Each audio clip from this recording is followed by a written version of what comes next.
कह रहे हैं, इहि न सुखम न सुख परे, क्वापि वृथा न पतमोह जालेस्मिन्,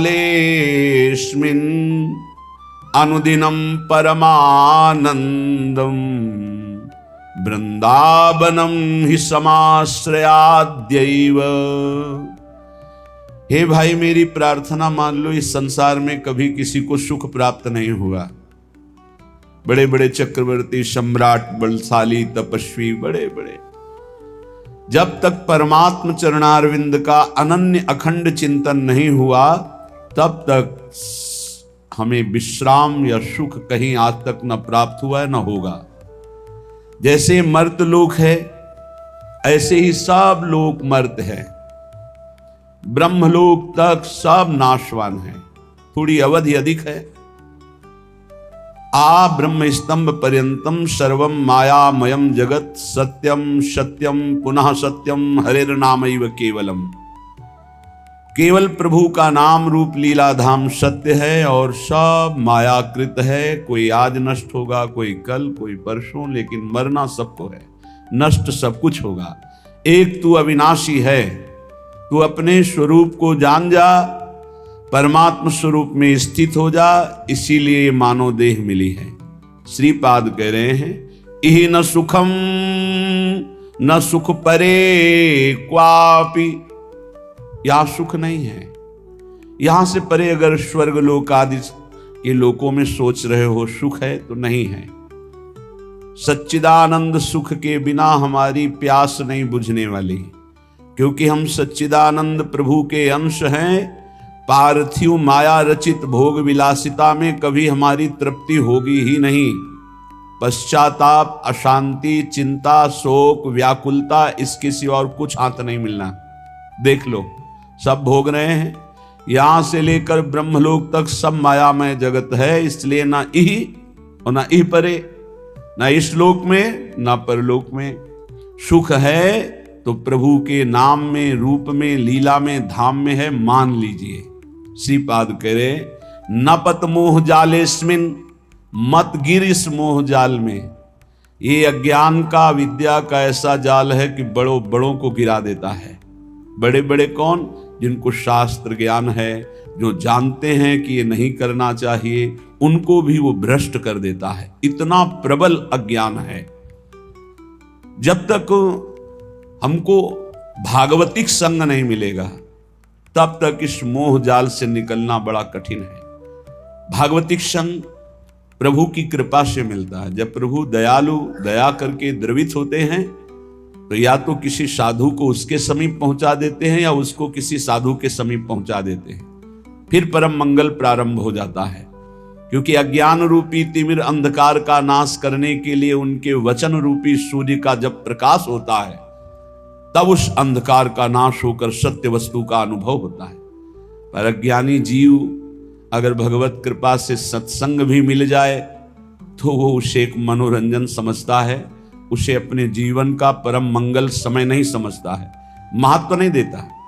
जिसका संत वचनों पर, गुरु वचनों पे महत्व नहीं है, वो 50 वर्ष सत्संग करे तो भी लाभ नहीं मिलेगा।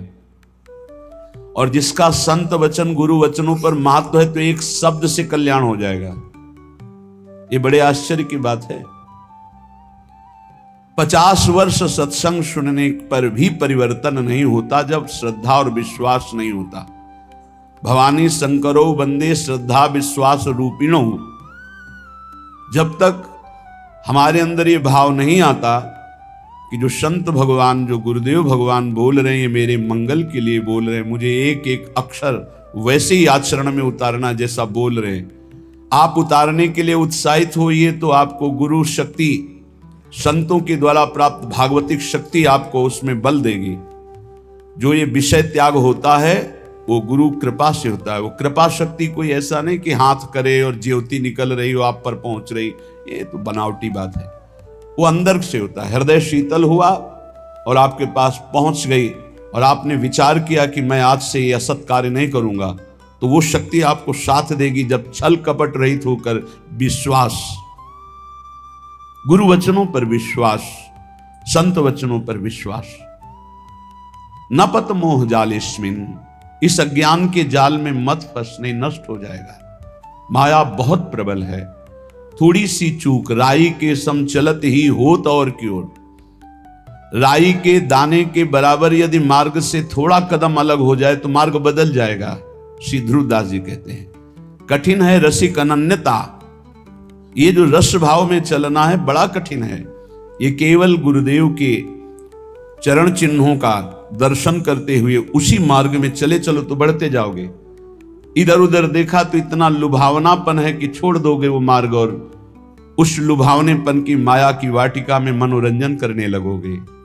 इसलिए श्रीपाद कह रहे हैं न पत मोह जालेस्मिन, इस अज्ञान के जाल में मत फंसो। अनुदिनम परमानंदो वृंदावनम ही समाश्रयाद्यैव, जहां नित्य परमानंद की वर्षा होती है, प्रिया प्रीतम प्रेम रस की वर्षा करते हैं, ऐसे वृंदावन का आश्रय लो, ऐसे वृंदावन का वास स्वीकार करो, रसिकों का संग करो, उनकी आज्ञा के अनुसार चलो, बस जीवन मंगलमय हो गया। पर कुमार्गगामी मन ये बात नहीं मानता, उसको मनमानी करने में अच्छा मिलता है। जो कुमार्गगामी मन होता है उसको मनमानी करने में सुख की अनुभूति होती है और आज्ञा पर चलने पर दुख की अनुभूति होती है। यही विपरीतता है।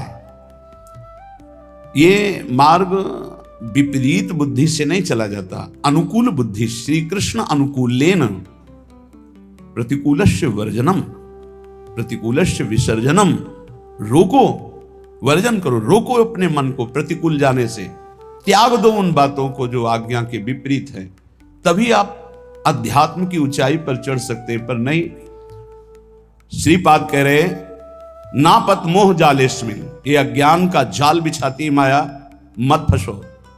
ना पत मोह जालेस्मिन, क्यों मोह जाल में फंस रहे हो।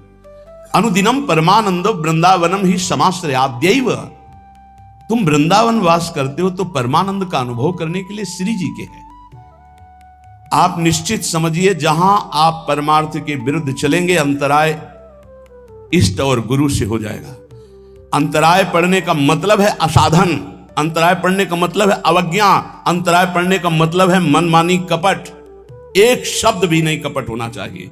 परमार्थ के पथिक में छल कपट नहीं, मोह कपट छल छिद्र न भावा।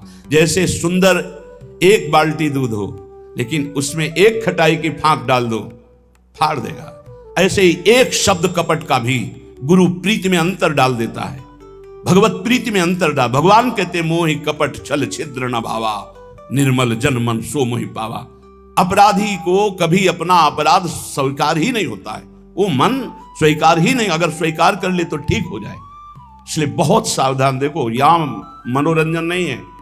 स्त्री पुत्र देह गेह द्रविणादौ मैव विश्वसीर मूढ़म, क्षणमपि नैव विचारे चारे वृंदारण्य मुखम चरणौ। ए मूर्ख, ये शरीर, इस शरीर संबंधी स्त्री पुत्र मित्र देह घर संपत्ति, ये काल के एक प्रहार में सब मिट्टी में मिल जाएगी, सब छूट जाएगी, कोई तेरे साथ नहीं जाएगा। एक क्षण विचार कर, यदि तू नाम जप नहीं करता, भगवत आश्रित नहीं है, भगवत भजन नहीं करता और खूब सांसारिक कार्यों को करके उन्नति को प्राप्त हो रहा है, ठीक है, लेकिन जब मरेगा तब तेरे साथ क्या जाएगा? सांसारिक पद जाएगा कि अमुक पदाधिकारी विमान ले आओ, इनको बैठा लो। अरे देवराज इंद्र के पद से सीधे अजगर योनि में भेजा जा रहा है, चक्रवर्ती सम्राट महादानी निग सीधे गिरगिट बनाया जा रहा है, तो तुम सुअर कुत्ता बनने के लिए कौन सी बड़ी बात है? एक क्षण में नीच योनियों में जाना पड़ेगा। यदि नाम जप नहीं, चाहे जितना आप साधन भजन कर लें और ने, भगवान नाम जप नहीं, भगवत चरणारविंद का आश्रय नहीं, तो इस माया पर विजय प्राप्त नहीं कर सकते। ये लिख लो आप। नाम नाम भगवन नाम, जितना नाम उतना ही परमानंद का अनुभव। ए मूर्ख, स्त्री पुत्र देह गेह द्रविणादौ मयु विश्वसी मूढ़, मत विश्वास कर कि ये तेरे हैं, छूट जाएगा। श्रुत बनितादि जानि स्वार्थ रत, ना करुणे हो सभी ते, अंत ही तो ही तजेंगे पामर, तू न तजे अब ही ते, मन पछितई है अवसर बीते। दुर्लभ देह पाए हरि पद भजू, करम वचन अरु जीते, मन पछितई है अवसर बीते। ऐ मन, तुझे पछताना पड़ेगा। ये दुर्लभ देह मिली है, भगवान का नाम जप नहीं किया तो जिन जिन से प्यार किया सब छूट जाएंगे। अंत के समय देह भी छूट जाएगी, तेरे साथ कुछ नहीं जाएगा, पछताना पड़ेगा। नाम जप ले। क्षणमापि नहीं विचार है, अब इस पर विचार करने का एक क्षण भी नहीं, अभी इसी क्षण से शुरू कर। राधा राधा राधा विचार है। वृंदारण्य मुखम चरणो, आ जाओ एक बार वृंदावन तो आ जाओ, सत्संग सुनो, जीवन बदल जाएगा।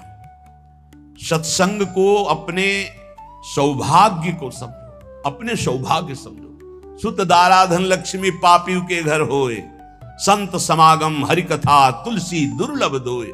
अहो भाग्यम अहो भाग्यम, महाभाग्य है जो हमको रोज सत्संग कथन और श्रवण करने को मिल रहा, प्रभु की चर्चा करने को मिल। हाँ, एक रस है जहां बोलना भी एक बंधन लगता है, ऐसा लगता है निरंतर जो चिंतन चल रहा है उससे बढ़कर क्या है। पर प्रभु वही कराते हैं जो उनकी इच्छा होती है। भाई जी से हनुमान प्रसाद पोद्दार जी जयदयाल गोयनका को लिखा, मेरे से नहीं होता संपादन, अब मेरा मन भाग रहा है, एकांत क्षेत्र में बैठकर निरंतर प्रभु का चिंतन करूं। उनका नहीं, हरि की यही इच्छा है, हरि की इच्छा का अनुमोदन करना ही भजन है। वो चाहते हैं आप संपादन करो, जगत मंगल होगा, इसलिए आपको एकांत सेवन नहीं, आपको जगत मंगल के लिए संपादन। भाई जी आजीवन उसका पालन किया। प्रभु आज्ञा जेहिका जस आई, सोते ही भांति रहे सुख लाई, जैसे प्रभु रखते वैसे रहे। क्षणमापि नहीं विचार है। श्रीपाद कह रहे कि ऐसे संग के त्याग के लिए क्षण मात्र विचार नहीं करना चाहिए जहां कुसंग है। धन्य है माता, धन्य है वो पिता, धन्य है वो गुरु, धन्य है वो मित्र जो भगवत मार्ग में, अध्यात्म मार्ग में लगाएं, क्योंकि यही सार्थक है। भगवान ऋषभदेव जी अपने पुत्रों को बैठाल करके उपदेश करते हैं। वही पिता पिता है, वही माता माता है, वही गुरु गुरु है, वही शिष्य शिष्य है, जो भगवत प्राप्ति करा दे, जो भगवत प्राप्ति कर ले इस जन्म में। इसलिए तात ऋषभ सो होए, मात मंदाल सा मानो, पुत्र कपिल सो मिले, मित्र प्रहलाद ही जानो। यदि पिता हो तो भगवान ऋषभदेव जी जैसा, जो अपने पुत्रों को भगवत प्राप्ति का उपदेश करके भगवत मार्ग में लगाया। यदि माता हो तो मंदालसा जैसी, अपने पति से कहा था कि मैं शपथ खाती हूं, मेरे गर्भ में जो जीव आएगा उसको मुक्त करके छोड़ूंगी। 4 पुत्र, 3 पुत्रों को ब्रह्म ज्ञान का उपदेश करके जीवन मुक्त किया। पति ने हाथ जोड़ा और कहा, एक पुत्र मुझे राजपद पर बैठने के लिए दे दो, अगर आपने उपदेश किया तो वो भी बैरागी बनकर भगवत प्राप्त हो जाएगा। उनका मैंने शपथ खाया कि मेरे गर्भ में जो भी जीव आएगा उसे भगवान की प्राप्ति कराऊंगी। तो उनका मेरा भी तो अधिकार है, यदि आप मां हो तो मैं पिता हूं, एक पुत्र मुझे दे दो। तो उनका ठीक है, मैं इस पुत्र को उपदेश नहीं करती हूं, पर मेरी भी शपथ की याद रखना, मैं उद्धार करके छोड़ूंगी, बोलूंगी नहीं। एक दिन बेटे को बुलाया और एक अंगूठी पहनाई और कहा, बेटा जब तुम्हारा मन खराब हो, ऐसा लगे कि संसार में कोई मेरा नहीं, तो इस अंगूठी में एक मैंने श्लोक लिख रखा है, उसको पढ़ लेना। यह श्लोक तुम्हारा परम कल्याण, हर समस्या का समाधान कर देगा। एक दिन राजकाज में जब वो राजा बन गए तो कई विपरीतताएं आती, तो सोचा ऐसी विपरीतताओं में शांति क्यों नहीं है। मैं इतना चक्रवर्ती राजा हूं, सब कुछ है, लेकिन मेरा मन क्यों अशांत है। मां ने कहा था अंगूठी खोल के देखा। ये भी अंगूठी खोला, उसमें तू परमात्मा का अंश, परमात्मा स्वरूप है। ये मोहिनी माया तेरे को प्रपंच में फंसा के नष्ट कर देगी। बेटा तो निरंतर अपने आत्म स्वरूप में स्थित हो जा, बस जीवन मुक्त महापुरुष। श्री भगवत रसिक जी कह रहे हैं, अगर पिता हो तो ऋषभदेव जैसा 100 पुत्रों को भगवत प्राप्त महात्मा बनाने का उपदेश किया। माता हो तो मंदालसा जैसी, जो अपने पुत्रों को जीवन मुक्त परमहंस बना दिया। और पुत्र कपिल सो मिले, अगर पुत्र हो तो भगवान कपिल देव जी जैसा, जिन्होंने कर्दम ऋषि और देहूति जी को उपदेश करके परम पद में आरूढ़ कर दिया। और मित्र प्रहलाद ही जानो, अगर मित्र हो तो प्रहलाद जैसा, जो अपने मित्रों को भगवान नाम का उपदेश करके, भगवत भक्ति का उपदेश करके परम पद में आरूढ़ किया। भ्राता विदुर, भाई मिले तो विदुर जी जैसा, धृतराष्ट्र को परम पद प्राप्त करवाया। जिस समय महाराज चक्रवर्ती सम्राट पद पे युधिष्ठिर जी विराजमान हुए, भगवान की तरह सेवा करते थे धृतराष्ट्र और गांधारी की। विदुर जी आए और कहा, तुम्हें शर्म नहीं लगती इनके दिए हुए टुकड़े खाने में? उन्होंने तो बहुत कड़वा शब्द बोला, महाभारत में लिखा है, श्वान की भांति दिए हुए टुकड़े को खा रहे हो भ्राताश्री, तुम हमसे बड़े हो लेकिन हमारे कटु वचन तुम्हें उद्धार करेंगे। अब भी तुम्हें शर्म नहीं आ रही? जिनको मारने की कोशिश की बचपन से लेकर अभी तक, उन्हीं के टुकड़ों में तुम जी रहे हो, अब भी तुम्हें वैराग्य नहीं शरीर और संसार से?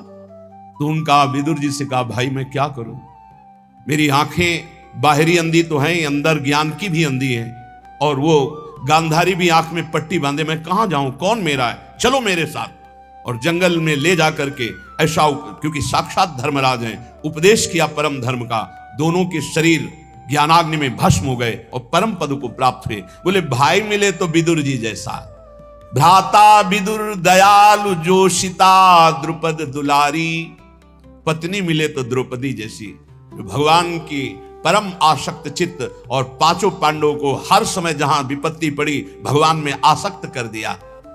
गुरु नारद सो मिले अकिंचन पर उपकारी, गुरु हो तो देवर्षि नारद जी जैसा, अकिंचन, अगर शिष्य से कोई चाह है लौकिक तो वो गुरु नहीं है, वो दंभ है, पाखंड है।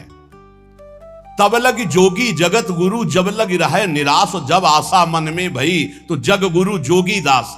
शिष्य से केवल एक ही अभिलाषा होती गुरु की, कि ये भगवत प्राप्त हो जाए, बस ये अपने मन को, अपनी बुद्धि को सच्चिदानंद भगवान में लगाकर ये भगवत प्राप्त हो जाए, बस कोई दूसरी चाह नहीं। शिष्य धन दे, शिष्य भोग दे, ओ भोगी विषयी पुरुष हो, गुरु कहां? गुरु नारद सो मिले अकिंचन पर उपकारी, जिसको उपदेश किया नारद जी ने तब भगवत प्राप्त हुआ। ऐसे भगवत प्राप्त हुई कि गुरु का नाम बाद में लिया जाता, शिष्य का नाम पहले। प्रहलाद जी शिष्य, पहले भक्त नामावली में जो संस्कृत से है, प्रहलाद, फिर नारद, पराशर, पुंडरीक, व्यास, अम्बरीश, सुख, सौनक, भीष्म, दालभ्यान। गुरु मिले नारद जी जैसा किंचन और परोपकार करने वाला। भरता नृप अम्बरीश सो, अगर पति मिले तो अम्बरीश जैसा, स्वयं भगवत सेवा आराधना में तन्मय है।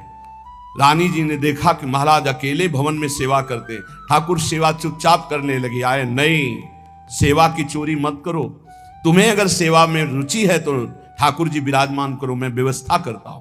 तो नया मंदिर, नए ठाकुर जी और सब सेवा की शौन, हर रानी के महल में स्वयं अपनी ठाकुर सेवा, तब सुदर्शन चक्र उनकी रक्षा में रहता। पति मिले तो अम्बरीश जैसा, और राजा हो तो महाराज पृथु जैसा।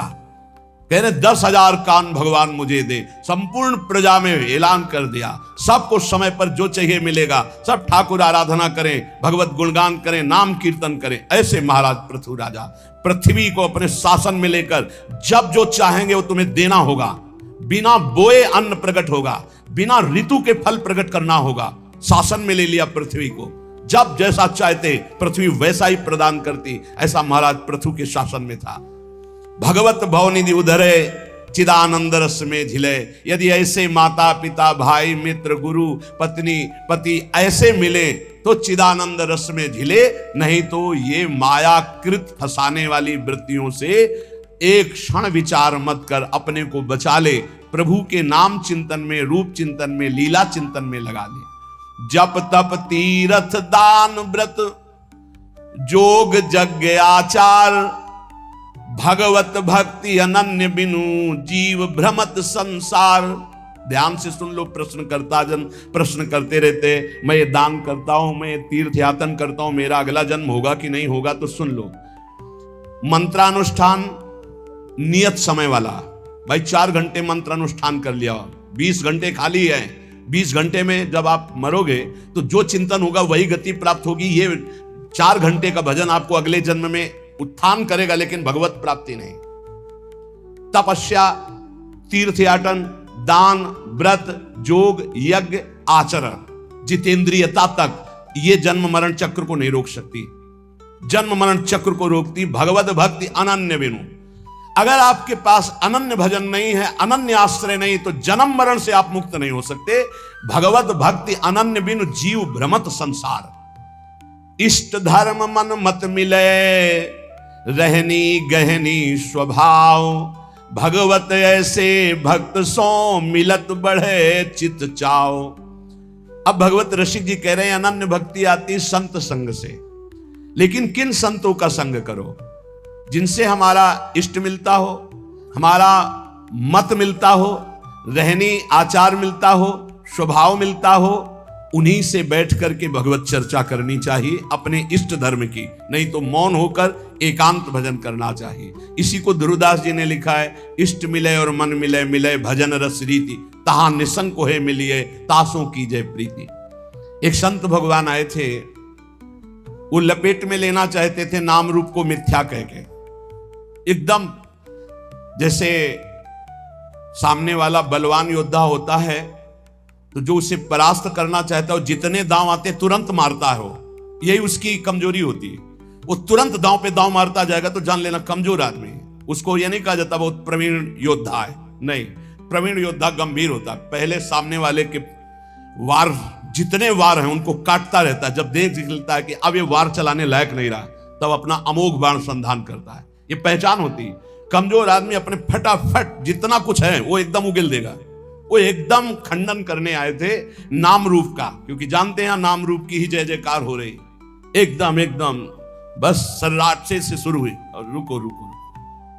आपके गुरु मूर्तिमान है या निराकार है? मूर्तिमान है। गुरु ने मंत्र दिया है ना, हाँ, मंत्र मूर्तिमान है, शब्दाकार है या निराकार है? शब्द है बस। चाहे गुरु कहो चाहे इष्ट कहो, बात एक ही होती है। बिना साकार उपासना के स्वरूप बोध नहीं होता। पक्का लिख लो। स्वरूपानुसंधान भक्ति रेव गरीयसी, भगवान शंकराचार्य जी। जो भी गुरु प्रकट होते हैं वो मूर्तिमान होते हैं, आकाश में बोलते हैं, आकाशवाणी मूर्तिमान होते हैं। उनके चरण पखारे जाते हैं, उनके चरणों में बैठकर उनकी आराधना की जाती है। उनके वचन मूर्तिमान होते हैं या व्यक्त। बेमतलब का ज्ञान जिसका कोई अर्थ नहीं है। खंडन खंडन खंडन। अरे किसका खंडन? सर्वम